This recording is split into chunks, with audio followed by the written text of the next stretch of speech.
I'm sure you've probably seen this, but I searched your name today and there is a video of Dutch Mantel burying you about your Yes, time. You want to address that? He was one of the writers at the time, I guess. sure. And yeah.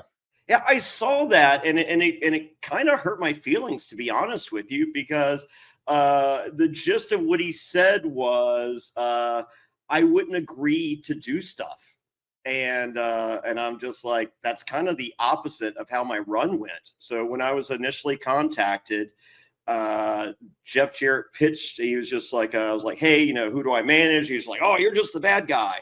And I was like, okay. I was like, but I really don't wrestle, but I have, I have training, I can do stuff. And he was like, no, he goes, you got creative control over your character. You're gonna bump once a year. Your first bump won't be for 6 months, blah, blah, blah, blah, blah, blah. And I'm like, okay, all this sounds great. I get there, they're like, man, you ain't gonna believe this. Access Hollywood's here, Inside Edition's here, Entertainment Tonight's here. He was like, you gotta take a bump. And I was like, okay. And my contract had leaked out a couple of days prior on OneWrestling.com. So I called my manager. I'm just like, look, everyone here hates me. My contract leaked out. I'm making more money than anyone else here. I was like, they want me to take a bump. And she was like, well, what are you? I was just like, a spinning power bomb. And she's like, absolutely not. And I'm just like, well, I feel like this is going to be the longest 2 years of my life if I don't do this. So fuck it. I'm a team player. I want to show the locker room that I'm a team player. So I agreed. Night one, took a spinning power bomb, got a legit concussion. Week two, Brian Urlacher's there. They're like, hey, we got ESPN coverage. We're going to do a deal where Brian Urlacher presses you over his head, slams you to the floor. I'm like, okay, once again, one bump a year, won't be for 6 months. 2 weeks in, 2 bumps. Week three, Simon Diamond stomped on my hand. Week 4 or 5, I take a Styles clash from AJ Styles. Where is this I'm not a team player shit come in? Yeah, and I guess according to that clip with Dutch, his little geek podcasting buddy there said you were making 2,600 per appearance.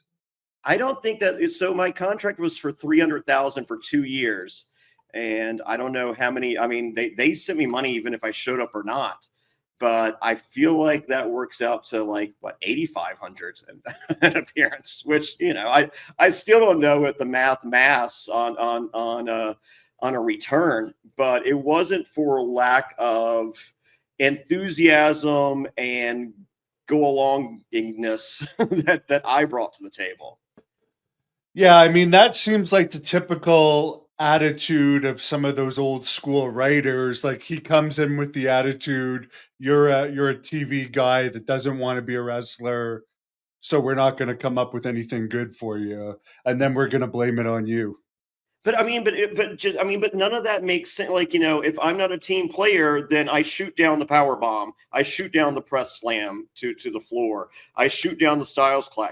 I shoot down all these things that I didn't, and I had creative control over my character. Why didn't I? Dutch mentioned you had no idea about wrestling protocol. Do you have any idea what he's talking about there? I mean, I have an attitude, but I feel that there's a there's a jokiness to my attitude to where, like, I'm not really taking myself as seriously as I'm pretending to. And I could see some people not catching that. And that's it. And, I've dealt with that my entire life, especially in my professional life. So, but in my professional life, it's worked out more times than not. And maybe the guise was too complicated. I don't know. So, but it wasn't me attempting to be a dick or anything. It was if I went in and go, hey, I'm a 125-pound jobber, and and like where's the allure? Like you build yourself up. Like Jimmy Hart used to say, if you look like you should be in the stands, you should be in the stands. So I was showing up in $2,500 custom tailored suits. I was leaving Los Angeles every week to fly to the Nashville fairgrounds And my whole mindset for me personally was elevate them, not, hey, this place is a shithole, what the fuck am I doing in Nashville? That was never my mindset. And as I said, perception is one thing, and the people that chose to talk to me, to get to know me, like James Storm, the first night there, or before my first night, Dixie Carter paid for a limousine for me to go around with James Storm and go to bars and hand out tickets. And James Storm was like, fuck this guy. He's the Hollywood guy. I heard he's making a bunch of money. And I was just, and James Storm, gets the limousine. I'm just like, hey, drinks on me. I got Dixie's credit card. He was like, well, fuck. I mean, that ain't bad. And James and I talked. And then, when it was heading towards me and AJ, we're going to, kind of work a program, around each other's, universes.